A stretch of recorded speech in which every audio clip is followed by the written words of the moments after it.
मुंबई महानगरपालिकेच्या कस्तुरबा रुग्णालयातील एक व्हिडिओ व्हायरल झालेला आहे। हा 30 ऑगस्ट रोजीचा व्हिडिओ आहे। एका कर्मचाऱ्याचा निवृत्त सोहळा जो आहे तो आयोजित करण्यात आला होता आणि या कर्मचाऱ्यांनी आठवण म्हणून आपल्या सहकार्यांना प्रबोधनकार ठाकरे यांचे एक पुस्तक भेट दिलं, परंतु तिथल्या महिला कर्मचाऱ्यांनी आक्षेप घेतला आणि त्या व्यक्तीच्या पुस्तक भिरकावून दिलं आणि माफी मागायला भाग पाडलं। याच विषयी बोलण्यासाठी मनसे नेते आणि मनसेचे मुंबई शहर अध्यक्ष संदीपजी देशपांडे आपल्यासोबत आहेत। आपण त्यांच्याशी बातचीत करणार आहोत। देवळांची प्रबोधनकार ठाकरे यांचं पुस्तक जे आहे ते कर्मचारी भेट देत होता, परंतु तिथे वेगळा वाद जो आहे तो निर्माण झालेला आहे। काय तुमचं नक्की यावरती? नाही, मला असं वाटतं ज्यांनी महाराष्ट्राचं प्रबोधन केलं त्या प्रबोधनकारांबद्दल अशा पद्धतीचे उद्गार काढणं हे कोणतरी मूर्ख आणि मूर्खपणाची मर्यादा ओलांडलेला माणूसच करू शकतो।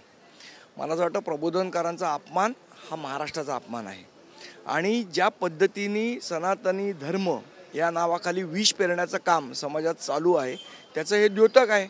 एक जण उठतो काय सनातनी धर्माच्या नावाखाली चीफ जस्टिस ऑफ इंडियावर बूट फेकून मारतो काय, एक जण उठते आणि प्रबोधनकारांचं पुस्तक काय फेकते। मला असं वाटतं ह्या प्रकारचं विष जे पेरलं जातं हे अतिशय समाजासाठी विघातक आहे।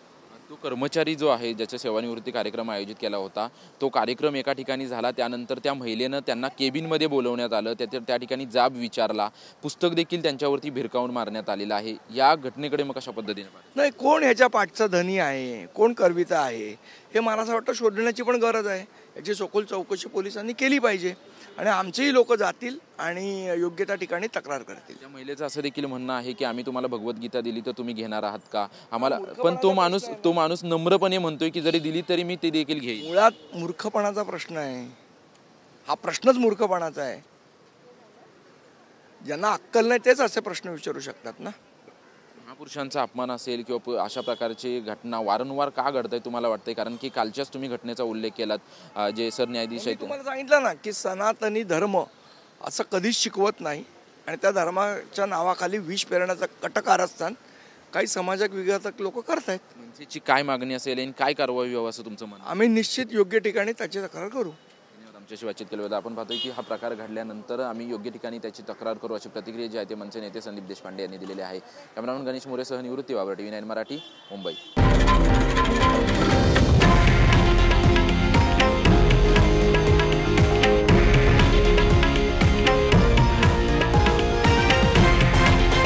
हे आहे देशातील नंबर 1 न्यूज नेटवर्क आणि आपण पाहत आहात TV9 मराठी, एकमेव।